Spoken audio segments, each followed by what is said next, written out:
Bom dia, meus irmãos. Graça e paz do nosso Rei Jesus. Amém. Quero cumprimentar a nossa igreja local com um parabéns. Feliz 2 anos, Igreja Batista Herança Reformada do Tatuapé.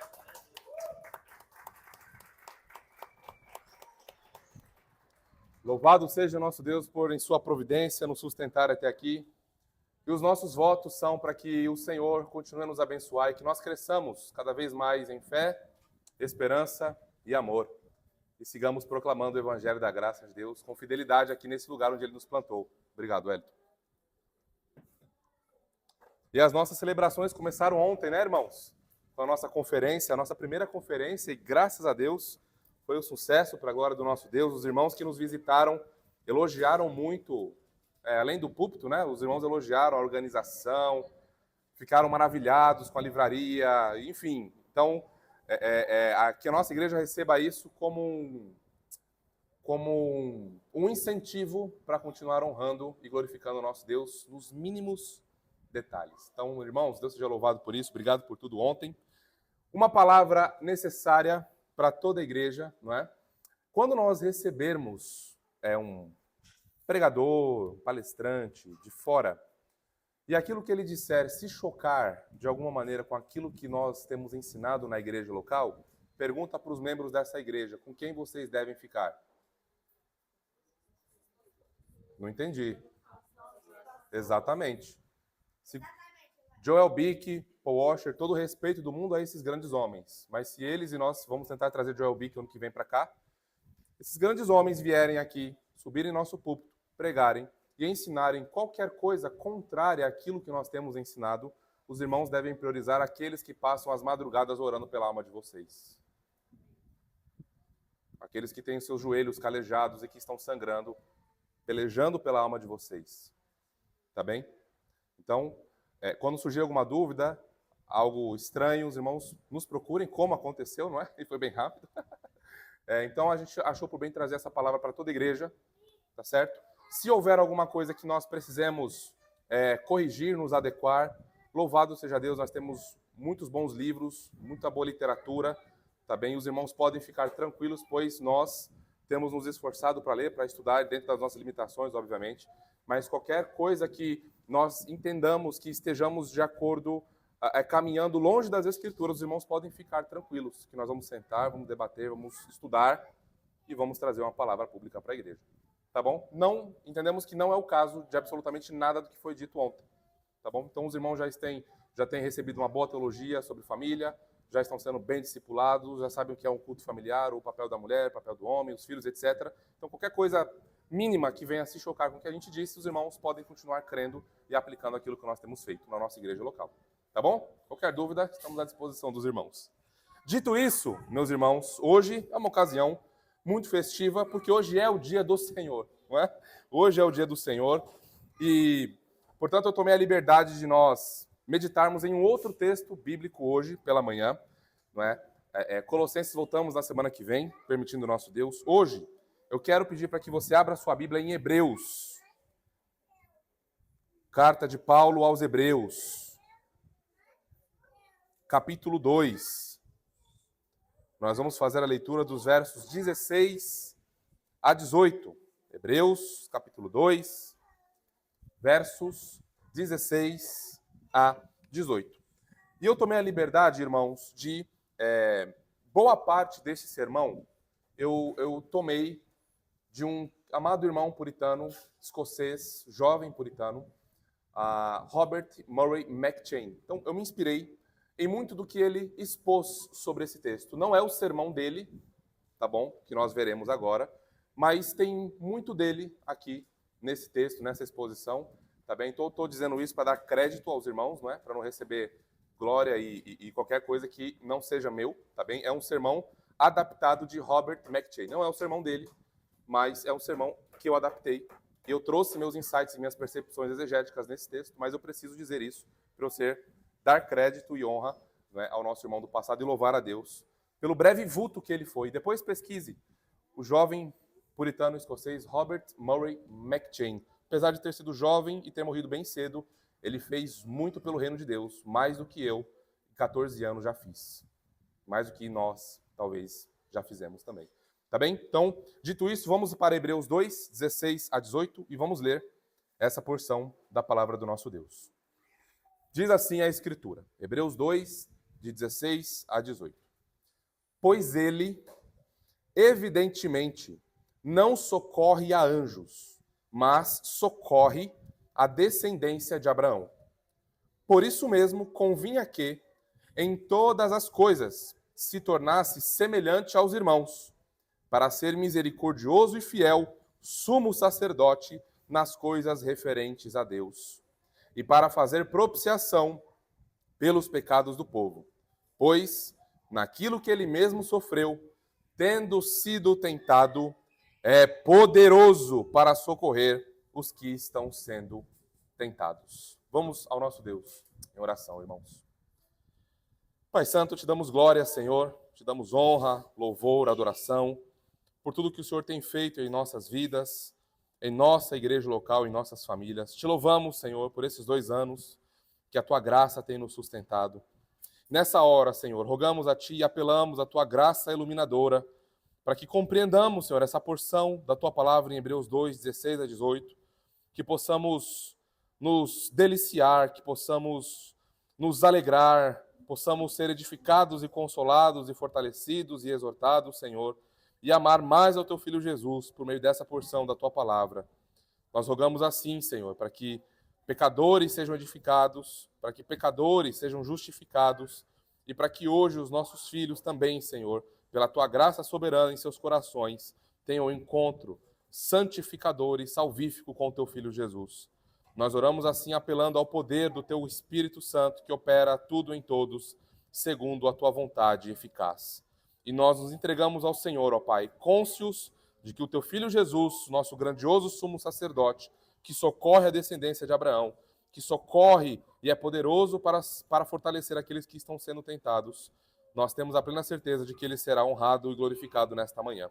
E é, portanto, nele que nós oramos e descansamos. Amém e amém.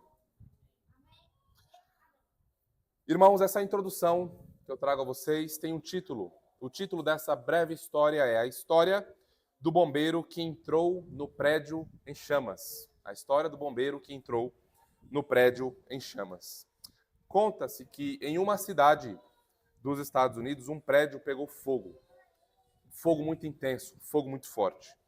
Várias pessoas conseguiram fugir, várias pessoas conseguiram detectar o cheiro estranho de queimada, fumaça, e saíram, ligaram para os bombeiros, mas aí chegou um momento em que as chamas de repente se manifestaram, se mostraram, e houve muita confusão, crianças no prédio, famílias, e o prédio sendo evacuado.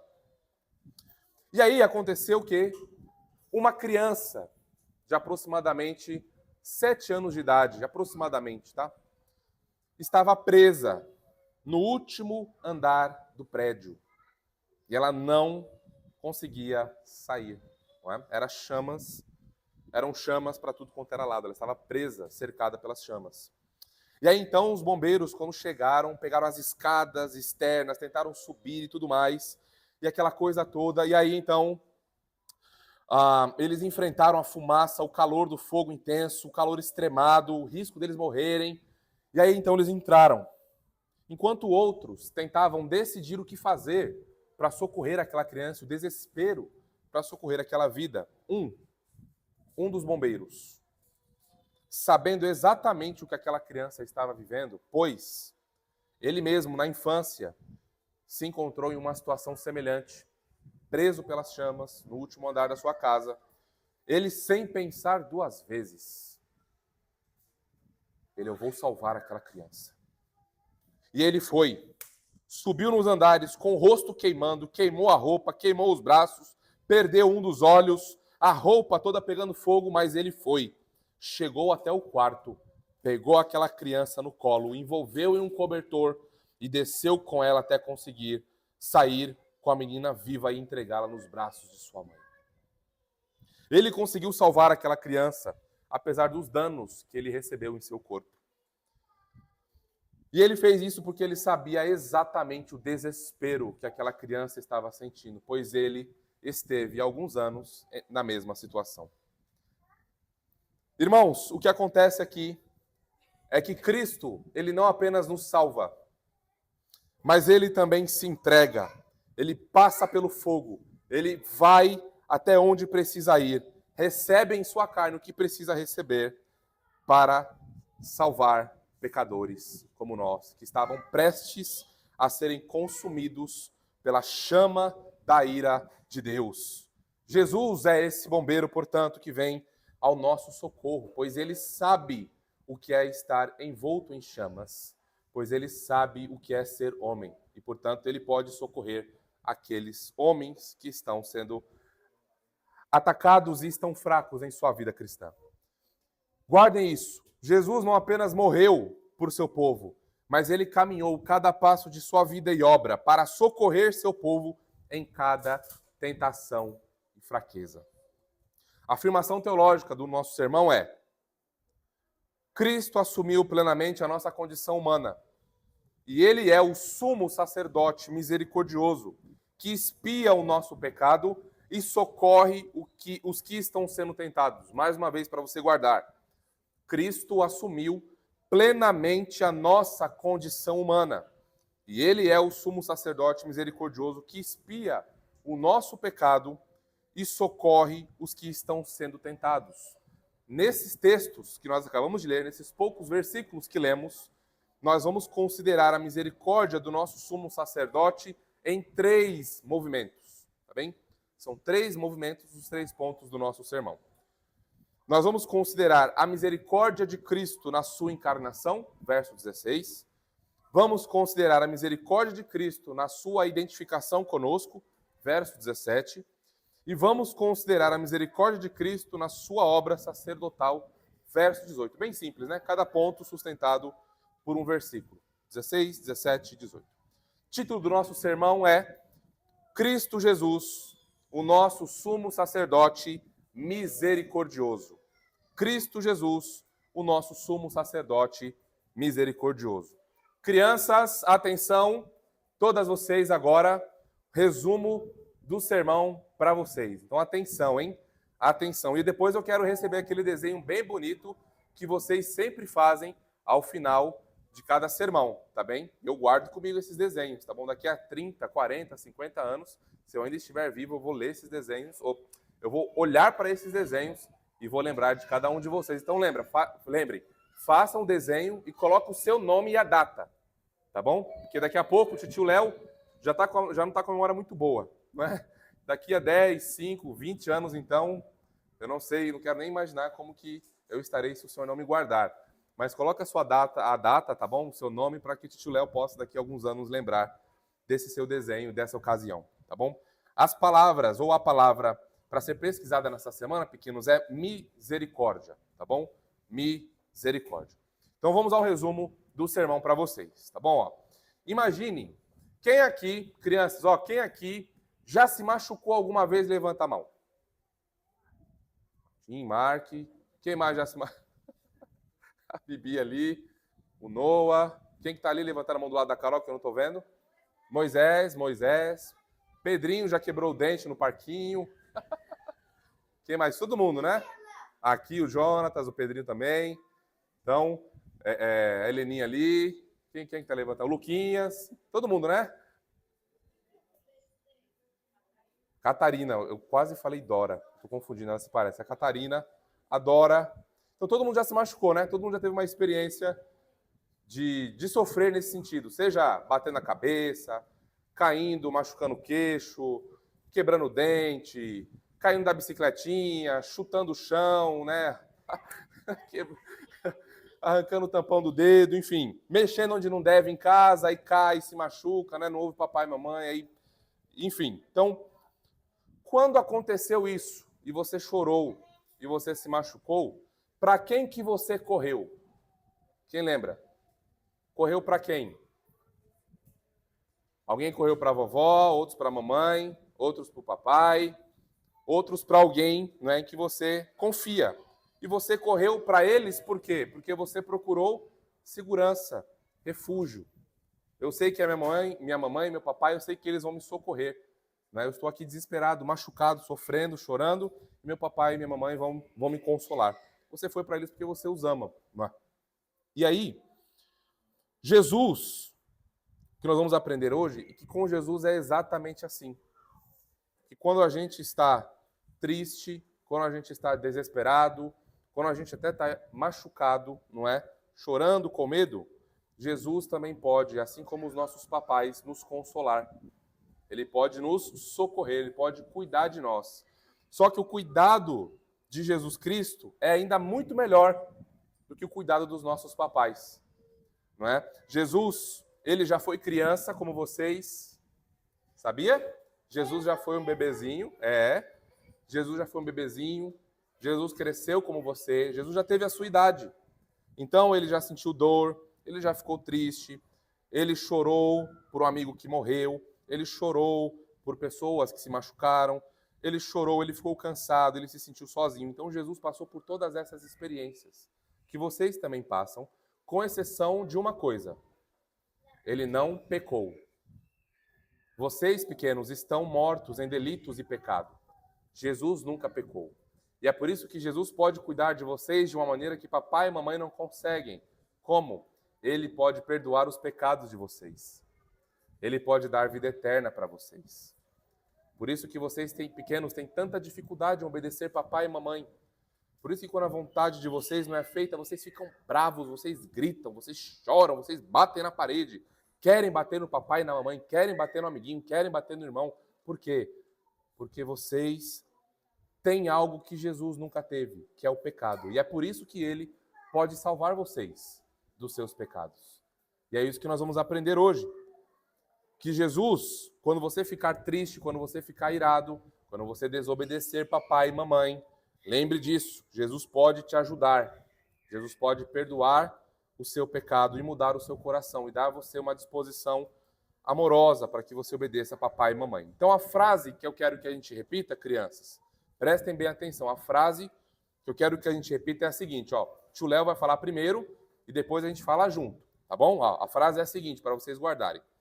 Jesus é o melhor amigo que pode me ajudar e perdoar os meus pecados.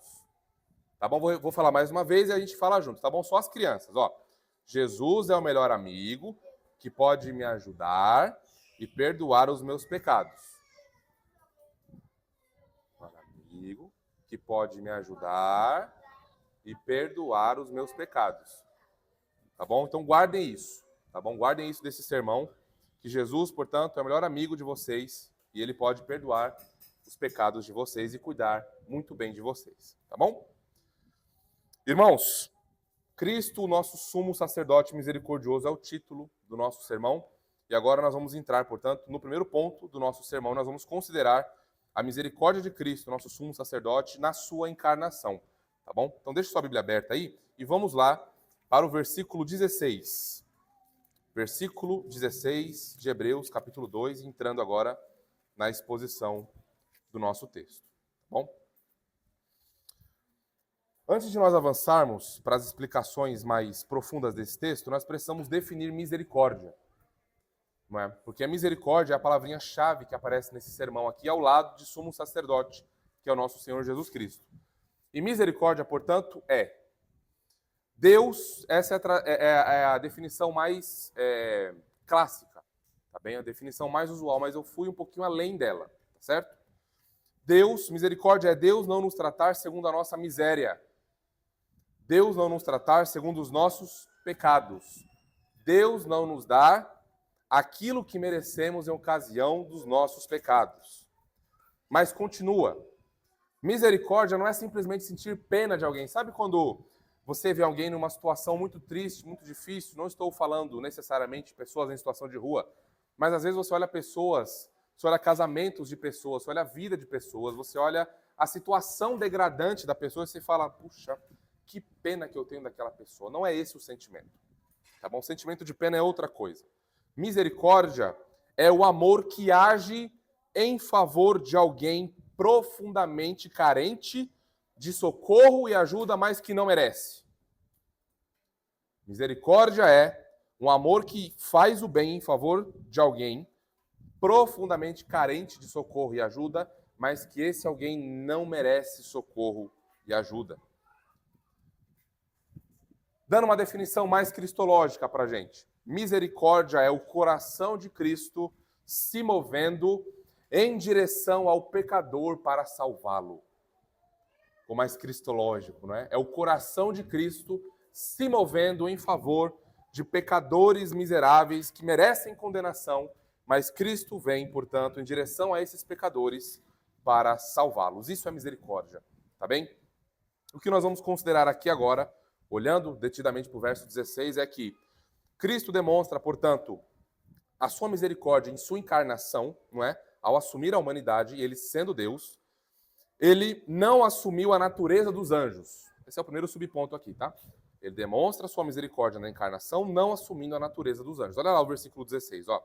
Começa assim: pois ele, evidentemente, não socorre a anjos. Até aqui. Parou. Essa palavrinha socorre aqui, esse verbo, né, socorrer, significa segurar pela mão de maneira forte a fim de ajudar a caminhar. Tá? Essa é a definição usual desse verbo aqui, é segurar pela mão bem forte, assim como você segura o seu filho. Até deixa eu dar uma ilustração para vocês aqui do que não é isso e do que é isso. Uma vez eu achei, a gente estava indo para casa, andando ali no estacionamento do shopping, e aí eu aprendi a segurar a mão do meu filho. Eu não sabia segurar a mão do meu filho. Estou aqui. Eu estou segurando, estou conduzindo, não é o Pedrinho que está segurando. Mas aí, de repente, ele tropeçou. Ele chutou aquela tartaruga amarelinha que fica, né? Estava andando tranquilo e ele, chutou. Nessa que ele chutou a tartaruga, a mão dele soltou da minha. Muito fácil. Ele meteu cara no chão. E aí eu tenho até hoje a camisa lá manchada com sangue. Sangrou bastante, sangrou muito, né? Ele veio e tal. E aí eu me dei conta que eu não sabia segurar a mão do meu filho. Tava ali, com a mão assim, junta. Dali em diante, eu preciso segurar forte a mão dele. É isso. Esse socorrer aqui é segurar a mão forte. Não vai para lugar nenhum, só se arrancar o meu braço. E se arrancar meu braço, vai junto, porque a mão vai continuar colada, segurando. É esse segurar forte para dar direção. E para se cair, eu sou mais forte, não vai bater o rosto no chão. Não é? Desde então, portanto, eu tenho aprendido, né? Se papais e mamães aí se identificam comigo, se isso nunca aconteceu com você e você não segura forte, passe a segurar forte a partir de hoje, antes que aconteça essa tragédia, não é? Então, esse socorrer aqui é isso. E nós podemos olhar isso em dois sentidos. Num sentido de socorrer, preservar, nós já vamos ver isso daqui a pouquinho, mas também no sentido de dizer que Jesus Cristo, ele não faz a sua obra em favor de anjos. Quer dizer o quê? Que o apóstolo, ao dizer que ele não socorre anjos, ele está afirmando aqui que Jesus não tomou para si a natureza dos anjos. Em outras palavras, o seu ofício de mediador não diz respeito aos anjos. Apesar, obviamente, de a sua obra redentora ter aspectos cósmicos, não é? Ele reconcilia consigo mesmo todas as coisas que estão nos céus, na terra e debaixo da terra, etc. A nova criação se dá por conta da obra do novo Adão. Mas Jesus, ele veio para salvar homens. Homens. Ele não assumiu para si a natureza angélica. Ele não se revestiu, ele não era um homem com uma natureza de anjo. Ou ele não era um homem meio angelical. Não é? Ele era e é homem pleno. E não assumiu a natureza dos anjos. Ele poderia ter vindo assim se ele quisesse. Ele, como Deus, poderia ter assumido a natureza angelical, como ele assumiu a natureza humana, para justificar e salvar, por exemplo, os demônios, os anjos que caíram. Mas é bom a gente lembrar que esses anjos que não guardaram o seu estado original, que pecaram contra Deus, que hoje, portanto, são demônios que nos tentam ao pecado, eles não têm salvação, eles não têm redenção. Não há um salvador para eles. Eles, portanto, serão condenados eternamente junto com pecadores obstinados no grande e último dia. Tá certo? Então, quando nós lemos aqui, ele não socorre a anjos, não é? É nesse sentido de que ele assumiu um ofício de ser mediador entre Deus e os homens. Tá bem? Ele assumiu a plena humanidade para si. Então, a misericórdia soberana de Jesus Cristo escolheu a família humana para socorrer, para ajudar, para salvar, não angelical. E aqui é importante, pois há uma heresia que só nesse versículo ela é completamente desmontada e refutada. Nós temos hoje, ainda hoje, não é? Heresias que surgiram lá nos primeiros séculos da igreja, só que hoje elas têm uma nova roupagem, né? Novos profetas surgiram nos séculos passados e deram novas roupagens a essas heresias antigas. Então, uma heresia que a gente já logo recebe luz aqui é aquela heresia que diz que Jesus Cristo é a primeira criatura de Deus Pai. Ele é o primeiro arcanjo que foi criado. Ele é um anjo, não é, que foi criado, e aí então ele, depois de ter sido criado, essa criatura muito gloriosa, muito majestosa, como dizem, através do Pai, foi criando as outras coisas, tá bem? Esse texto acaba com isso, não é? Jesus Cristo não é anjo, não assumiu essa natureza angelical, e esse texto, esse versículo, há muitos outros, mas esse especificamente é suficiente para acabar, para sepultar essa heresia, tá certo? Então, no sentido de Jesus não ter assumido a natureza humana, esse é o primeiro sentido, a natureza dos anjos, e um segundo sentido é de que ele não é anjo em nenhum sentido. Então, ele não é criatura, ele é criador. Uma outra maneira de vermos a misericórdia de Jesus Cristo em sua encarnação é que ele assumiu a humanidade do seu povo. Olha que glória nós encontramos aqui, ó. Segunda parte do versículo 16, ó. Ele não socorre a anjos, mas ele socorre alguém. E o texto diz, ele socorre a descendência de Abraão. E essa expressãozinha, descendência de Abraão, irmãos, nós precisamos compreendê-la bem. E eu espero que a gente consiga olhar, né, com profundidade e entender o que essa expressãozinha, descendência de Abraão, significa. Aqui também há dois sentidos, não é, para a descendência de Abraão, assim como há para não socorre a anjos aqui. Então o texto segue numa linha paralela muito profunda e muito próxima. Então, quando o apóstolo diz, ao afirmar que ele socorre ou ajuda e ele segura pela mão daquela maneira firme e forte, não é, a descendência de Abraão, ele não está se referindo à descendência de Abraão segundo a carne, exatamente, senão todos os judeus seriam salvos. Não é? Senão todos os judeus, se Jesus Cristo está nesse aspecto, de maneira soterológica e salvífica, sendo o sumo sacerdote, segurando todo esse povo pela mão, esse povo não cai. Esse povo está eternamente seguro.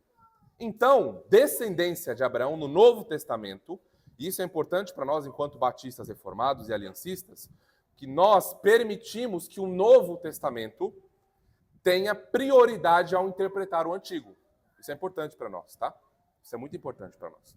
Nós não pegamos o Antigo Testamento e lemos o Novo.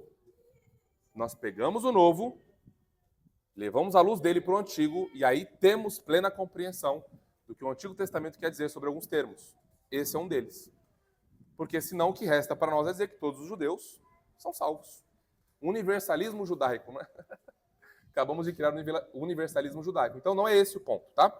Não é segundo a carne essa descendência aqui, tá certo? A ênfase é que o Senhor assumiu a humanidade real. Esse é o primeiro sentido.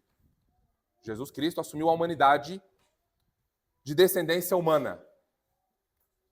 Ele assumiu verdadeiramente a carne. Aqui mais uma heresia cai. Aquela que diz que Jesus Cristo parece ser homem, parece que assumiu a carne, mas assim, ele só parece, porque ele é Deus, então ele não é homem, ele não pode ser homem, ele não pode ter contato com a matéria. Outra heresia que cai aqui, porque ele sim, ele assumiu a humanidade plena. Ele nasceu como homem, foi um bebezinho, seus dentes cresceram, tem ainda hoje um coração que bate em sua alma, dentro do seu corpo. Ele continua sendo homem, tá certo? Essa é uma outra heresia que cai. Então, mais uma vez, ele assumiu a humanidade e ele é homem de verdade. Homem de carne, osso, sangue, lágrimas e suor. Tá bom? Esse é o maior milagre da fé cristã. Deus se fazendo homem. Deus vindo ao encontro do homem, assumindo a plena humanidade desse homem para resgatar esse homem. Certo? Esse é o primeiro sentido. O segundo sentido foi o que eu acabei de introduzir, de que ele socorre a descendência espiritual de Abraão. Lembram? A gente precisa lembrar que o pacto feito com Abraão, lá em Gênesis 15 e Gênesis 17, Ali nós temos duas descendências que aparecem. Nós temos promessas físicas, terrenas, carnais e temporárias para a descendência física de Abraão. Mas essas promessas temporárias, nacionais, elas apontam de maneira tipológica para a descendência espiritual de Abraão. Deixa eu dar um exemplo para vocês. Deus chega para Abraão e promete a ele uma descendência e uma terra. Reis virão de ti. Essa promessa antecipa o pacto mosaico, antecipa o pacto davídico, antecipa até o Novo Testamento. Mas ainda não é o Novo Testamento. Jesus ainda não morreu e não ressuscitou. O pacto da graça não está lá estabelecido, mas está prometido. E aí o que acontece? Essas promessas vão se desenvolvendo. Reis vêm, a terra está ali, mas a gente aprende, de acordo com o Novo Testamento, que Abraão esperava uma terra da qual Deus é o arquiteto, que é a Sião celestial. Então nós temos essa dupla, essa não é dicotomia, nós temos essas duas descendências caminhando em paralelo. A descendência natural e terrena e a descendência espiritual. Essa aqui, carnal, recebeu a circuncisão na carne apenas. A descendência espiritual recebeu a circuncisão na carne e no coração. Regeneração, justificação. No Antigo Testamento, nós temos um povo misto, que se entrava por meio da circuncisão física. No Novo Testamento, a realidade cumprida e estabelecida se entra pela circuncisão do coração. Isso se mostra por meio do batismo. Por que isso é importante? Para a gente não misturar as descendências.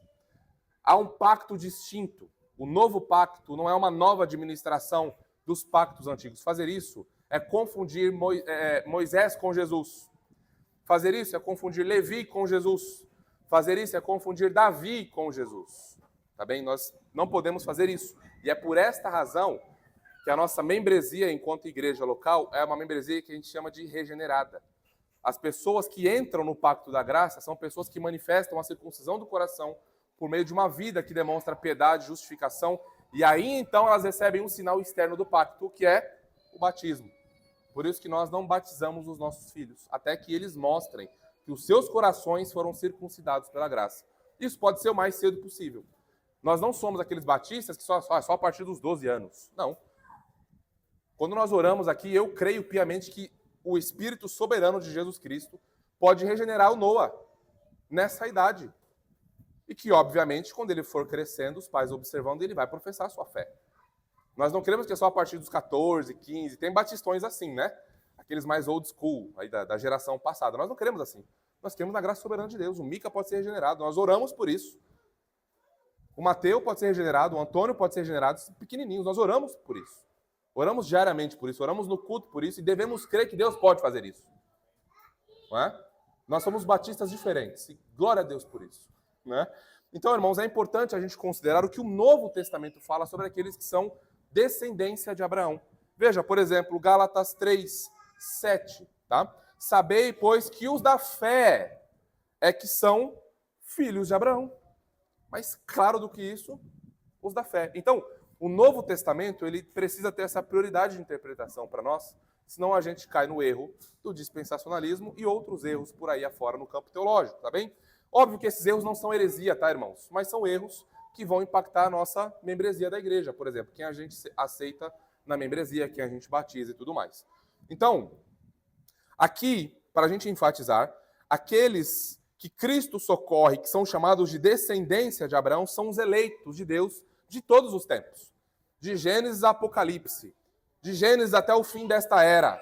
A descendência de Abraão é a descendência espiritual que Cristo socorre e Cristo guarda, porque são seus, porque ele morreu e ressuscitou por eles. O Novo Testamento, presta atenção nisso, irmãos, olha, o Novo Testamento e o Antigo também não atribui nenhuma bênção espiritual, presta atenção nisso, espiritual, que flui exclusivamente da união com Cristo pela fé aos filhos da carne de Abraão. Esaú nunca foi unido a Jesus, apesar de fazer parte do Israel nacional. Acabe, Jezabel, falsos mestres, nunca foram unidos a Jesus Cristo, nunca pertenceram ao Senhor. Caim nunca pertenceu a Jesus. Não há uma administração do pacto externa para essas pessoas, não. Ou é de Jesus e ele segura pela mão, ou não é. Ou é eleito de Cristo Jesus, ou é réprobo por Cristo Jesus. Percebem? Essas duas descendências, a descendência espiritual, e Jesus Cristo ele é chamado de descendência de Abraão em Gálatas, não é? Nós precisamos considerar isso, tá bom? Essas duas descendências, elas vão caminhando juntas no Antigo Testamento, até que o novo pacto, o pacto da graça, é estabelecido e a realidade, portanto, a sombra dá lugar à realidade, não é? O cabeça federal finalmente veio e chegou. Então, o ponto aqui é, guardem isso, tá? Quando vocês lerem descendência de Abraão, os que pertencem a Abraão e etc, etc, etc, a pergunta é, quem são aqueles que são herdeiros espirituais de Abraão? E aí a gente vai ver que são os da fé, não é? Então, qualquer inferência contrária a isso precisa ter, assim, muito cuidado, porque nós temos textos claros falando exatamente isso que nós lemos aqui agora. E detalhe, Jesus está segurando forte pela mão esse povo e dando direção. Se a gente não tomar cuidado com isso, a gente vai cair aonde? Em arminianismo prático. Era de Jesus, de repente não é mais, foi embora, e agora? Não é? Então Jesus não foi eficaz em sua obra por essas pessoas. Note como é uma referência aos eleitos aqui, a gente vai entrar daqui a pouquinho no verso 17, mas só para antecipar. No versículo 17 diz assim, ó, ali no finalzinho, ó, para que em todas as coisas se tornasse semelhante aos irmãos. Quem são os irmãos de Jesus Cristo? Os que nasceram de novo pela fé. Não é? Então a gente vê o apóstolo tomando muito cuidado aqui para não deixar dúvida, porque ele está escrevendo para quem, irmãos? Ele está escrevendo para os hebreus, judeus messiânicos, judeus que creem em Cristo e que estavam sendo tentados por suas famílias, pelos mestres da sinagoga e etc. Eles estavam sendo profundamente tentados a retrocederem. Ah, não, vou voltar para o judaísmo, senão vou perder meus privilégios na sinagoga. Vou ter problema em casa com a família, os filhos não vão gostar, a esposa, vixe, eu vou ter muita briga, eu vou perder privilégios na sociedade, eu vou ser visto como alguém sectário que entrou lá para a seita dos nazarenos. Então, isso é muito importante, porque ao ler descendência de Abraão, o primeiro ponto é eles acharem que é descendência natural, mas aí ele já explica, olha, coisas mudaram. Tá certo? Só para enfatizar bastante isso. Nós vemos também a misericórdia de Jesus Cristo em sua encarnação, porque ele passou por muitos, mas alcançou você. Ele passou, presta atenção nisso. O evangelho está passando por muitas pessoas hoje, agora, nesse momento, no mundo, não é? Mas o evangelho alcançou você. A graça soberana abriu seus olhos. Para outras pessoas o evangelho só passa, mas para outras ele esbarra e derruba e regenera. Então, é aqui, ó, mas socorre a descendência de Abraão. Por que você? Você já se perguntou isso? Por que eu? Por que eu? Por que não outros que têm provocado o Senhor menos do que você e do que eu?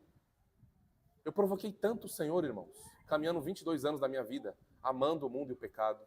E outras pessoas muito moralmente mais aceitáveis do que eu estão ainda na mesma situação. Por quê? Porque eu que provoquei mais, recebi mais graça. Porque alguns foram curados e outros não.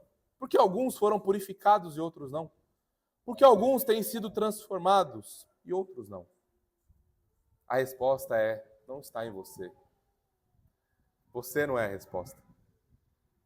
Não há nenhuma virtude em você, não há nenhuma virtude em mim, não há nenhum talento em você, não há nenhum talento em mim. Há pessoas muito mais talentosas do que nós, ímpias, mortas em pecado. Não é verdade? Há pessoas muito mais simpáticas por aí, não é?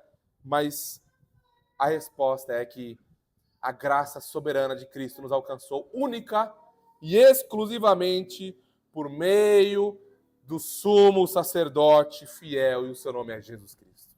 O mérito é todo dele. A glória é toda dele. Irmãos, não tem espaço para vanglória no Evangelho. A obra de redenção pertence a Jesus. E aqui nós precisamos aplicar isso já. Jesus te chamou pelo nome. Você ouviu sua doce voz, rompendo a sua surdez. Você sentiu o seu coração palpitar ao ouvir a doce voz do Redentor, que você nunca ouvia em sua vida inteira. Isso aconteceu com você, seu coração palpitou, sua alma se alegrou, você tem sido transformado, ele visitou em doçura celestial a sua alma. Renda glória a ele. Não foi a sua inteligência, não foi as suas obras, foi a soberana graça de Deus que veio em você, escolheu você e trabalhou em você e tem trabalhado em você. Então é momento de, Senhor, muito obrigado. Senhor, louvado seja o teu nome. Senhor, obrigado por vir em meu socorro. Obrigado por me segurar com a mão forte e poderosa. Obrigado por me segurar com mãos fortes, doces e poderosas e me arrancar daquele abismo de trevas em que eu me encontrava. Obrigado, Senhor, por tua graça. Irmãos, é essa a reação. É essa a reação que deve gerar em nossos corações ao ouvir algo assim. Mas não para por aí. Tá? Não estamos chegando ao final, não. 37 minutos, tem muita coisa pela frente. Fique em paz. Nós vemos agora a misericórdia de Cristo na sua identificação para conosco. Versículo 17. Vamos ler o versículo 17. Ó. Por isso mesmo, convinha que, em todas as coisas, se tornasse semelhante aos irmãos, para ser misericordioso e fiel, sumo sacerdote nas coisas referentes a Deus e para fazer propiciação pelos nossos pecados.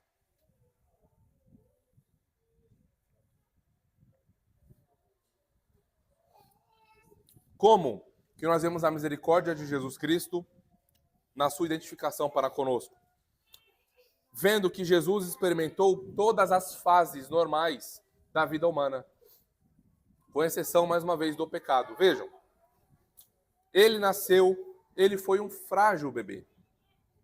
Um frágil bebê que a morte procurou tragar. Um frágil bebê que precisou ser protegido, pois queriam matá-lo. Onde está o rei dos judeus? Eu quero adorá-lo também. Voz de Satanás. Quero matar. Não é? Ele passou por isso. Por isso que nós deveríamos amar crianças. Não é? Nós não deveríamos simplesmente ter filhos por ter filhos. Não.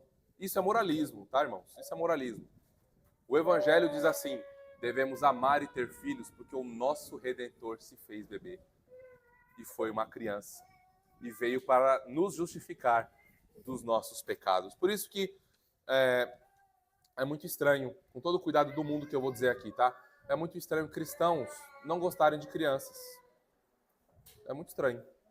É estranho, tá? Cristãos amam crianças, gostam de crianças. Assim como gostam também de outras coisas, não é? Da criação de Deus. Mas especificamente aqui, ódio a bebês, não é? Geralmente vem do inferno. Ódios a bebês, relativizando suas vidas, a fim de matá-los no ventre, cortá-los no ventre de suas mães, isso é algo completamente forjado no império das trevas, tá bem? Mas nós precisamos lembrar, nosso Redentor se fez bebê, para que nós pudéssemos ser puros como bebês e adentrar aos céus por sua graça soberana. Ele cresceu diante dos homens e diante de Deus. Lembrando que aqui estamos enfatizando a humanidade do Redentor, tá bem? Estamos enfatizando a humanidade do Redentor. Ele é plenamente Deus, homem, mas nós estamos agora enfatizando a sua humanidade em semelhança para conosco, tá bem? Então ele cresceu sim, ele aprendeu sim. Lembram quando ele está na sinagoga? Ele abre no profeta Isaías, ele procura. Provavelmente ele sabia decor, eu imagino, né? Aquele texto maravilhoso, mas ele procura, ele abre. Ele vai lá, está na página 550, pode abrir aí para mim, eu vou ler. Não, ele vai lá, ele abre. Ele cresce diante de Deus em sabedoria e diante dos homens, como homem, não é? Ele passou por isso. Ele viveu sua adolescência, só que, claro, foi mais tranquila porque não havia pecado, não é? Ele sempre foi fiel a Deus, o Pai. Ele sempre respirou santidade e piedade em sua vida. Ele viveu também a vida adulta, não é? Ele trabalhou, ele se cansou, ele assumiu responsabilidades como eu e você. Ele não é um anjo, ele não é um super-homem, ele é homem, comum e simples, como nós, com exceção do pecado. E cada etapa de sua vida, cada momento, cada respiração, cada batida do seu coração foi em amor ao Senhor, ao seu Pai, e ele nunca pecou. Hebreus 4,15 diz assim, ó, porque não temos um sumo sacerdote que não possa compadecer-se de nossas fraquezas.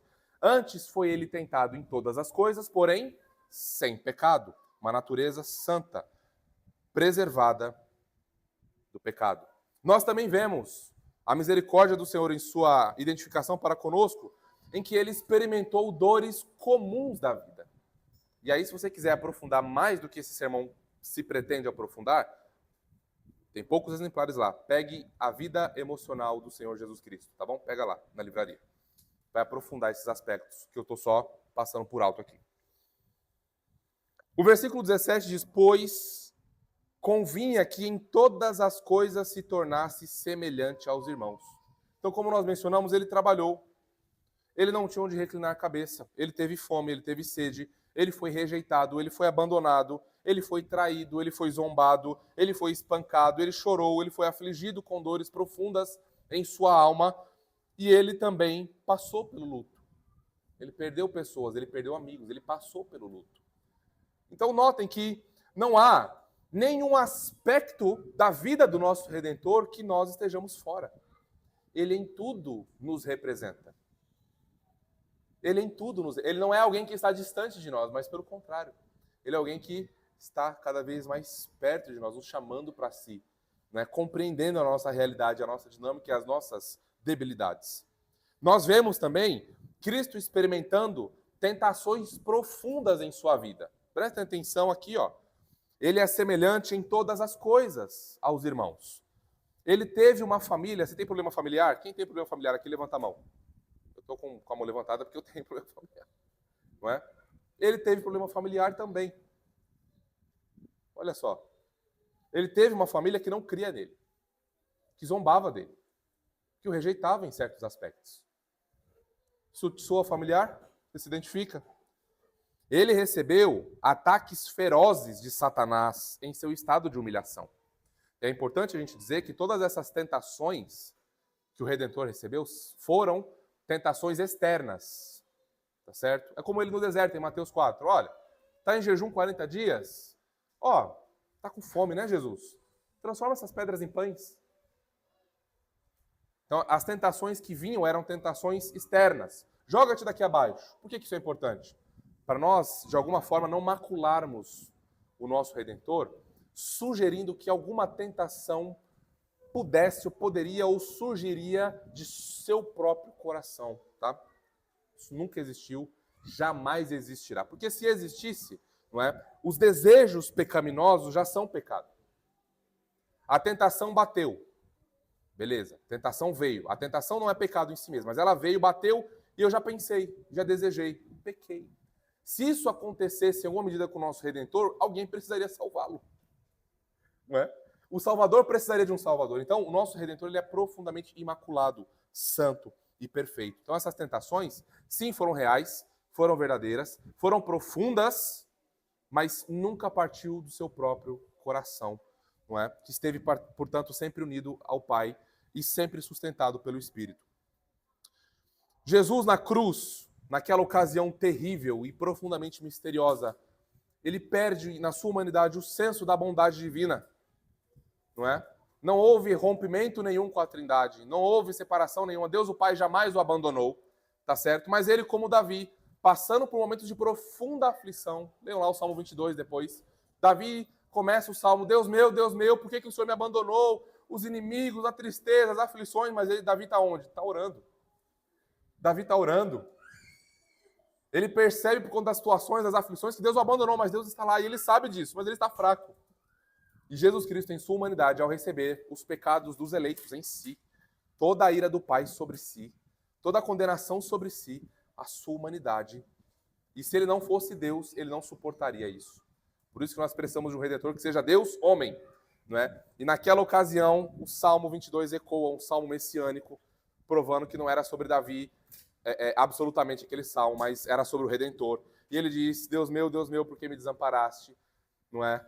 Porque ele está recebendo ali a justiça do Pai, os nossos pecados colocados sobre eles, e ele em sua humanidade, portanto, perde o senso dessa visão beatífica de Deus, da bondade de Deus, mas Deus, o Pai, continuou ali sempre unidos.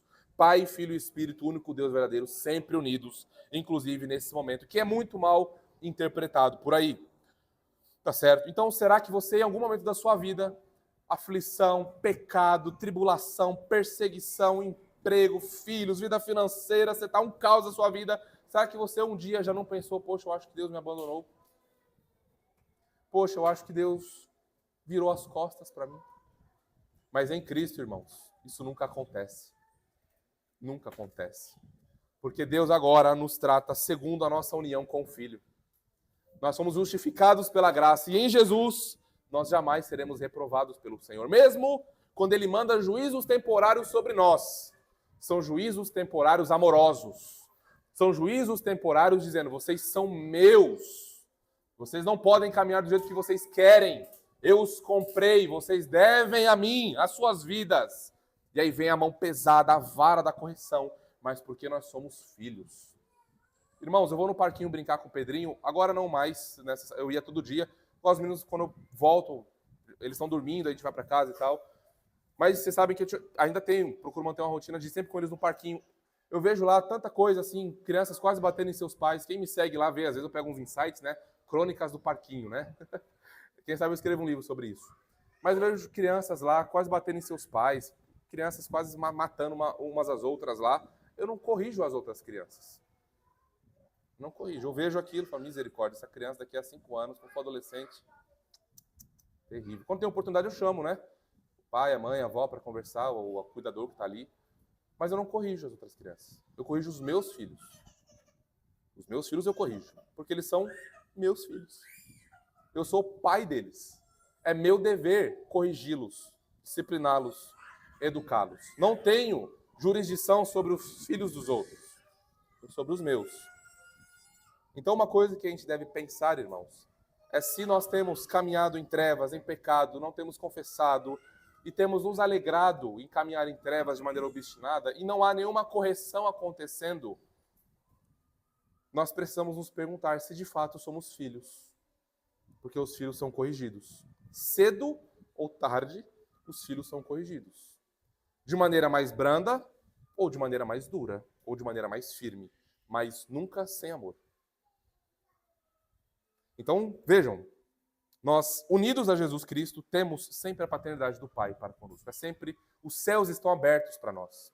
Nós estamos seguros em Jesus. Nós também vemos a misericórdia, a soberana de Jesus Cristo aqui, em união, em identificação para conosco, olhando para o seu objetivo em tudo isso. Olha lá, como é que o versículo vai terminar, ó. Semelhante aos irmãos, para ser misericordioso e fiel sumo sacerdote nas coisas referentes a Deus e para fazer propiciação pelos pecados do povo. Sim, Jesus tem méritos. Nós não temos méritos. Sim, Jesus tem boas obras para apresentar. Nós não temos boas obras para apresentar. Jesus é o varão aprovado, nós somos reprovados em tudo.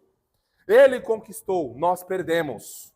Então, tudo aquilo que nós recebemos é pela graça, mas porque alguém trabalhou, alguém realizou, alguém foi obediente. Isso é graça. Alguém cumpriu toda a lei de Deus. E nós recebemos pela graça. Alguém foi tratado como criminoso em nosso lugar. Alguém morreu em nosso lugar. Alguém foi declarado culpado em nosso lugar. E nós hoje, pela fé, recebemos o que Jesus Cristo conquistou. E olha, ele é misericordioso. E ele é fiel. Ele honrou tudo o seu Pai em todas as coisas. Ele é o segundo Adão perfeito.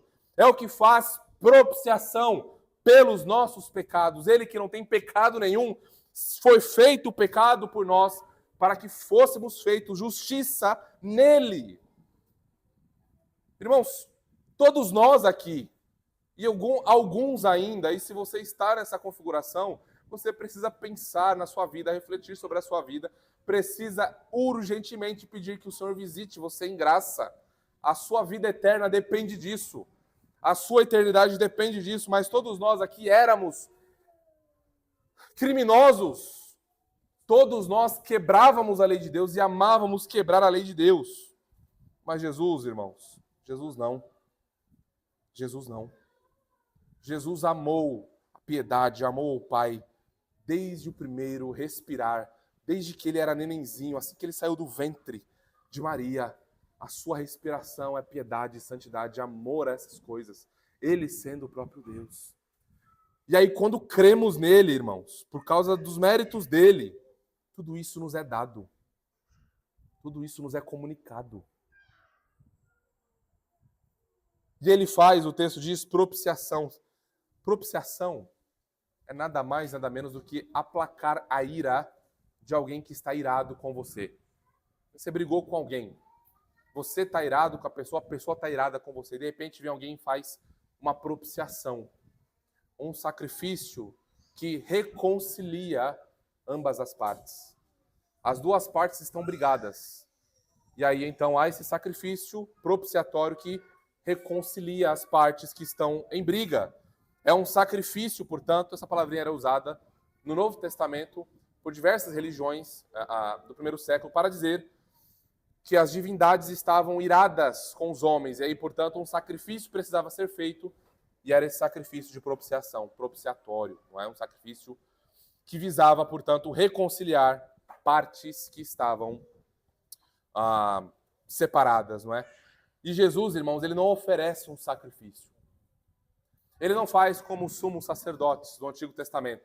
Ele não pega um cordeirinho e oferece. Ele mesmo é o próprio Cordeiro de Deus que tira o pecado do mundo.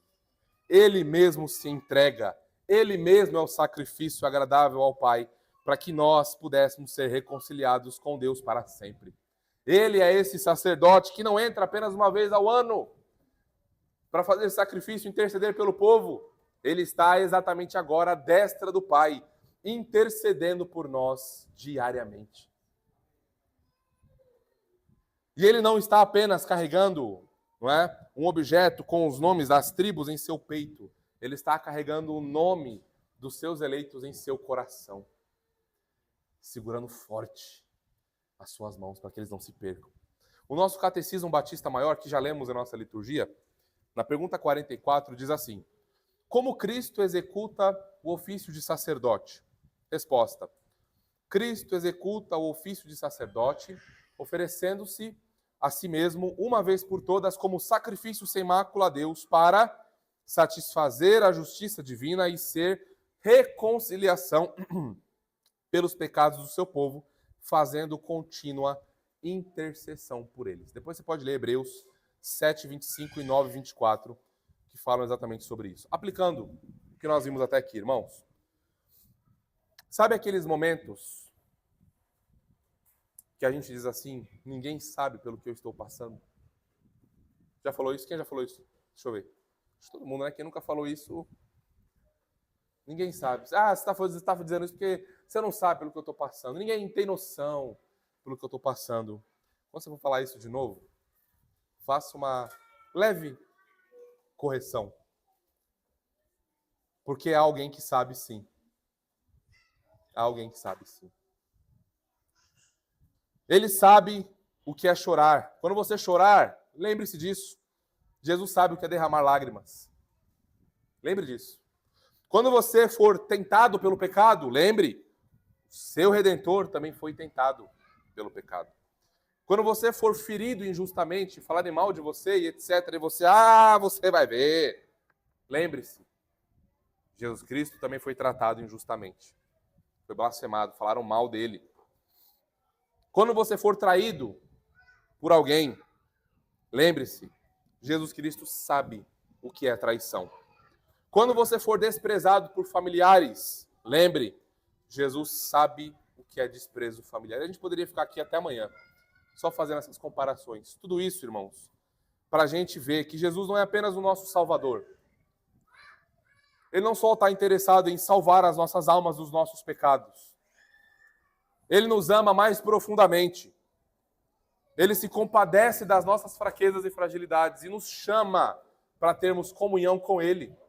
Ah, eu pequei. Não posso chegar perto de Jesus porque Ele é muito santo. Eu não vou para a igreja porque lá só tem gente santa. Voz do diabo! Jesus se compadece de fracos e de pessoas frágeis como nós.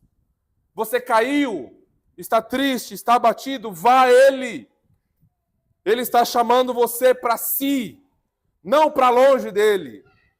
Muito pelo contrário, Ele está chamando você para um momento de intimidade com Ele mais profundo, de mais dependência, para você experimentar mais o amor dele para com a sua alma fraca, debilitada, pecaminosa, sim, suja, sim. Porque Ele é esse Salvador de pecadores. Ele chama pecadores para si.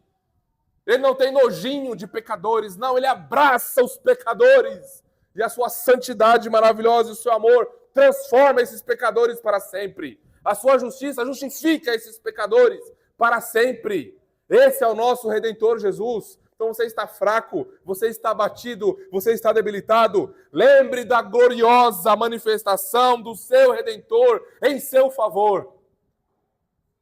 Lembre dele e vá a ele, e entregue-se a ele e fique com ele para sempre.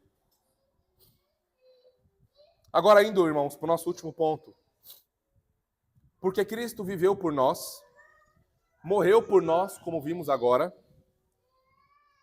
Ele pode nos socorrer. E essa é a gloriosa verdade aqui. Ele viveu por nós, morreu por nós, ressuscitou por nós e por isso pode nos socorrer. E é por isso que Ele nos socorre como ninguém. Como nós falamos para as crianças, não é? Mas que nós, papais e mamães, amemos e cuidemos, mas só o Senhor pode lidar com a alma deles. Só o Senhor pode lidar com o coração deles. Só o Senhor pode mudar a realidade espiritual deles. E agora nós vamos para o nosso terceiro ponto. Nós vimos, portanto, que a misericórdia do nosso sumo sacerdote se mostra na encarnação, na identificação para conosco, e agora nós vamos ver que essa misericórdia de Cristo se manifesta na sua obra sacerdotal, versículo 18. E lá nós lemos assim: pois naquilo que ele mesmo sofreu, tendo sido tentado, é poderoso para socorrer os que estão sendo tentados. Cristo socorre os que estão sendo tentados. E ele é, como diz o texto aqui, poderoso. Tá? Ele é poderoso para socorrer os que estão sendo tentados. Irmãos, nós somos muito fracos. Quando a gente achar, não tenho mais problema com aquele pecado, eu já venci, você toma cuidado com isso. Nós somos muito fracos. Né? Hoje nós estamos bem, amanhã a gente já escorregou e caiu. Nós não podemos confiar em nós. Nós estamos cercados de tentações o tempo inteiro. Por isso que a nossa vigilância é constante. Nós estamos em uma guerra espiritual. Que se a gente desprezar isso, no momento que a gente abaixar o escudo da fé, a gente toma uma flechada na cabeça. E pior, esqueci de colocar o capacete da salvação. Estou sem capacete. Vou ter grandes problemas nos meus pensamentos, na minha mente, nas minhas afeições, nas minhas decisões. Não é? E aprove ao Senhor que fosse assim, para que nós pudéssemos ter uma consciência de quem nós realmente somos. De que nós somos dependentes do início ao fim da graça do nosso Deus. Nós não nos bastamos. Nós precisamos dele constantemente. E é assim para que a gente note e perceba isso. Enquanto a gente não perceber isso, a gente vai continuar batendo cabeça. Não, eu consigo, eu venço, ninguém precisa saber, eu vou esconder isso. E lembrem disso.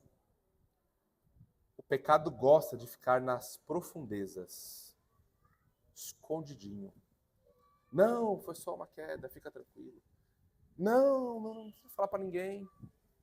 Nas trevas, o pecado fica mais à vontade. Não é? Não, peraí, para que você vai... Não, você é forte. Você consegue. Vamos fazer melhor, vamos pegar uma resolução mais firme. Confie em si mesmo, você tem condições. Essa voz é do diabo. Tá bem? Essa voz é do diabo.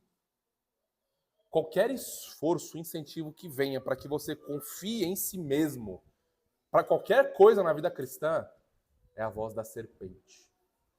Você vai ser como Deus, você não precisa dele. Você tem condições, você vence. Arreda-te daqui, Satanás. Exorcize Satanás dos seus pensamentos. Tá certo? E vá ao Senhor e confie em sua graça.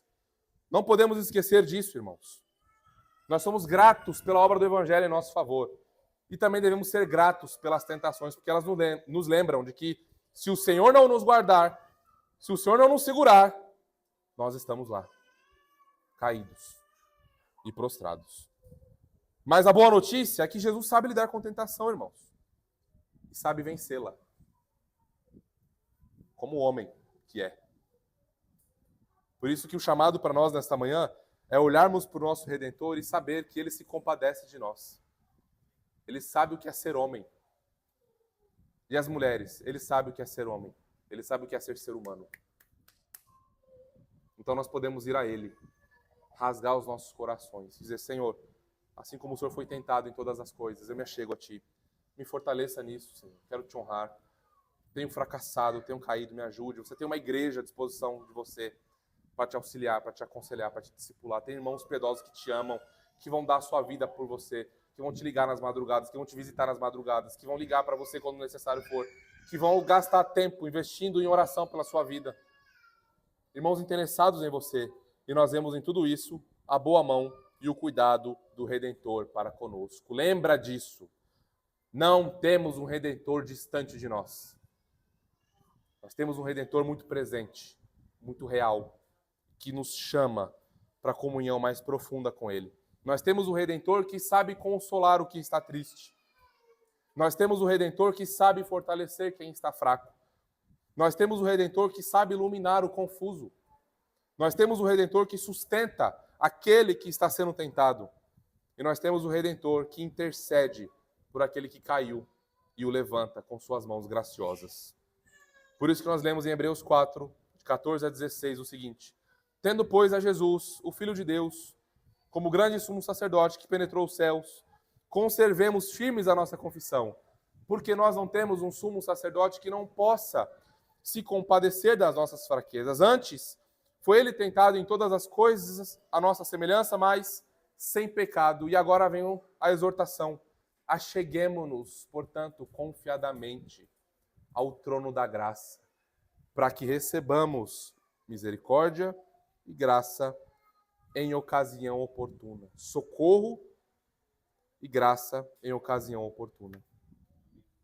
Irmãos, aqui é o remédio para curar a nossa falta de oração. Esse é o remédio para corrigir a nossa falta de disciplina para ter uma vida de oração. Não sei se vocês notaram o que nós vimos aqui, mas antes de o apóstolo dizer acheguem-se ao trono da graça, confiadamente, ele fala o que Jesus acabou de fazer. Olha lá, nós temos Jesus, o Filho de Deus, como grande sumo sacerdote que penetrou os céus. Conservemos firmes a nossa confissão, porque não temos um sumo sacerdote que não possa compadecer-se das nossas fraquezas. Antes, foi ele tentado em tudo, mas sem pecado. O que nós estamos vendo aqui? O que o conhecimento correto de Deus promove em nossas almas. Se nós estamos recebendo conhecimento de Deus, boa teologia reformada, boa exposição bíblica, bons estudos, isso não está nos conduzindo à oração, tem alguma coisa muito errada aqui. Se o nosso coração não demonstra mais amor ao Senhor, sendo disciplinado, rígido, sério, para ter tempos de oração com o Senhor, alguma coisa está errada. Se nós só procuramos o nosso Redentor quando a coisa está muito difícil, quando a gente não sabe mais o que fazer, é porque nós não estamos tendo um relacionamento com Ele diariamente. E esse Redentor que só socorre em momentos de emergência, esse bombeiro, entre aspas, né, que só serve para apagar fogo e não para resgatar, para fazer outras coisas, não é o Jesus do Evangelho. O conhecimento que temos de Deus, se nós só procuramos o Senhor quando esgotaram todos os recursos, não é o Jesus do Evangelho que nós conhecemos. Não é o Jesus das Escrituras. Não é esse Jesus que se compadece dos fracos. Não, porque quando eu estou fraco, não, estou tudo bem, não preciso dele. Não, agora, ai, socorro, Senhor. Percebem? O nosso Senhor, portanto, nos chama para si. E aí, quando nós olhamos para a obra do Evangelho, para o que o Senhor Jesus realizou por nós, nós perguntamos: como o Senhor pode amar tanto alguém como eu? Como o Senhor pode amar alguém tanto quanto ama você? Como que Ele pode amar tanto você? Como que Ele pode fazer isso? Sabendo você quem é, os pensamentos que passam na sua mente, no seu coração. Como? Como o Senhor pode fazer isso que Ele fez por alguém como eu? Vil, desprezível, amante de mim mesmo, egoísta, cheio de justiça própria, quer brigar com todo mundo, quer provar que está certo e todo mundo está errado. Como que ele pode ser tão bom e paciente para comigo, que não tenho paciência com nada, com ninguém? Quero sair batendo em todo mundo, dando voadora. Como? Como ele pode amar alguém tão mal como eu?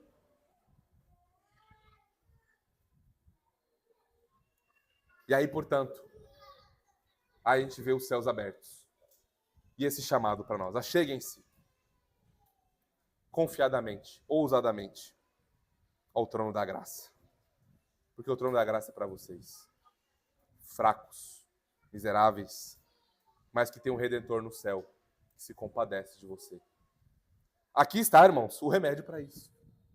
Eu quero esse Redentor, eu quero conhecê-lo mais. Eu quero experimentá-lo mais em oração, quero me entregar mais a Ele.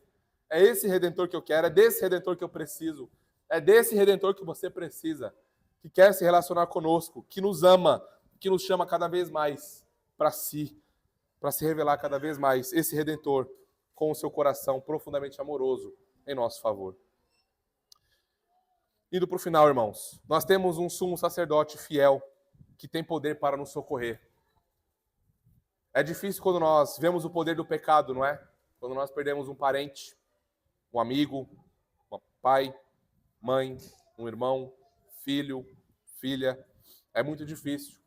O luto deixa um vazio, não é? Um buraco que nada e nem ninguém consegue preencher. Porém, Jesus é o consolo para quem está enlutado. E quando a gente está sendo tentado, não é? Coração cercado por tentação o tempo inteiro, está vendo prestes a cair. Jesus é o escape para que nós não caiamos. E aí, de repente, a gente está confuso, a gente não sabe o que fazer, problema em casa, problema no trabalho, dívidas, e a gente se vê num poço sem fundo, a gente está confuso. Jesus é a sabedoria para iluminar as nossas almas. Talvez você esteja cansado, assim como eu. Talvez você esteja desanimado. Talvez você esteja fraco. Ele é o descanso. Ele é o nosso Shabat. Robert McChain falou: você está sendo fortemente tentado na alma? Foi colocado em circunstâncias difíceis e não sabe o que fazer? Olhe para cima. Jesus é capaz de socorrê-lo. Se Cristo estivesse na terra, você não iria correndo até Ele, onde Ele estivesse? Ora, você não teria se ajoelhado e dito, ao encontrar com Ele, Senhor, ajude-me? Eu pergunto a você, faz alguma diferença Ele estar assentado à direita do Pai? Ele é o mesmo ontem, hoje e para sempre. Irmãos, então nós vimos a gloriosa misericórdia do nosso Redentor, do nosso grande sumo sacerdote Jesus. Vimos Ele vindo a nós em sua encarnação, vimos a sua misericórdia na identificação para conosco, Ele viveu por nós, e vimos agora a sua misericórdia em sua obra sacerdotal em nosso favor, Ele sofrendo por nós. Só que Ele não só sofreu, irmãos, Ele não só morreu, Ele foi exaltado, foi coroado, Ele assentou à destra do Pai, Ele foi recebido na glória. Anjos nunca viram alguém adentrar nas regiões que Cristo adentrou. E eles hoje contemplam o Deus homem, o grande Yahvé que encarnou e hoje está glorificado, intercedendo por nós. Anjos estão vendo o grande coração amoroso de Jesus nos céus por nós. Anjos estão vendo o que nós em breve contemplaremos, o nosso Redentor ressuscitado, glorificado. Nós o veremos, nós o abraçaremos, irmãos. Nós estaremos diante dele. E ele que hoje nos chama para si, nos faz lembrar que ele está totalmente disponível a nós. Por mais que nos vejamos fracos, abatidos, debilitados, sujos por causa do pecado, ele está totalmente pronto a nos justificar, a nos santificar, a nos receber e a revelar mais do seu profundo coração amoroso por pecadores que nós nunca veremos em nenhum outro lugar, senão de alguma maneira na igreja. Na igreja é onde nós vemos o profundo coração amoroso de Jesus diante de nós. Quando o irmão nos trata injustamente, quando o irmão fala mal de nós, quando o irmão nos trata com rispidez e nós não damos a eles aquilo que eles merecem. É onde nós somos mais pacientes, onde nós nos importamos uns com os outros, onde nós visitamos uns aos outros. O coração misericordioso de Jesus, físico, está à destra do Pai. E logo nós o veremos e nos alegraremos com o nosso Redentor. Mas hoje, esse coração amoroso e misericordioso é contemplado na igreja local. E nós vemos o grande chamado do Redentor para que nós, como igreja local, escancaremos para todos nós que entrarem aqui o profundo coração misericordioso e amoroso de Jesus Cristo. Amém, meus irmãos? Vamos orar.